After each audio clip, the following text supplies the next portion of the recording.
125 tekmovalcev iz vse Slovenije se že pripravlja na 7-urno tekmo.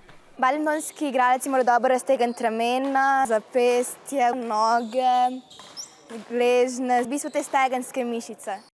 In potem se tekma lahko začne. Igralci tekmujejo posamično in v dvojicah. Spretno in razgibano igro skušajo čim prej doseči 21 točk.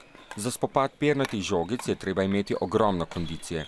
Badminton je zelo naporen šport, pomembno je ful eksplozivnost, hitrost, pa malo je tudi v glavi, da si psihično stabilen, da te ne zmede nasprotnik. Moraš biti eksploziven, moraš biti natančen, precizen, moraš se gibati, zelo hiter, moraš imeti šut pa kondicijo. Da pa igra poteka po pravilih fair playa, poskrbi sodnik, ki je na državnih tekmovanjih, tako kot ponavadi, iz vrst vrstnikov.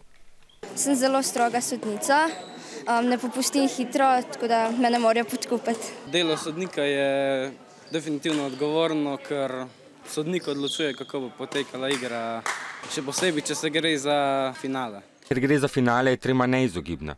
Za dober rezultat je treba umiriti tudi misli. Med igro umirim roko tako, da razmišljam na stvari, kot da je to trening, da sploh ni pomembno. Rezultati vseh iger določijo zmagovalca. V seštevku vseh točk je bila popolna zmagovalka ekipa Osnovne šole Mirna.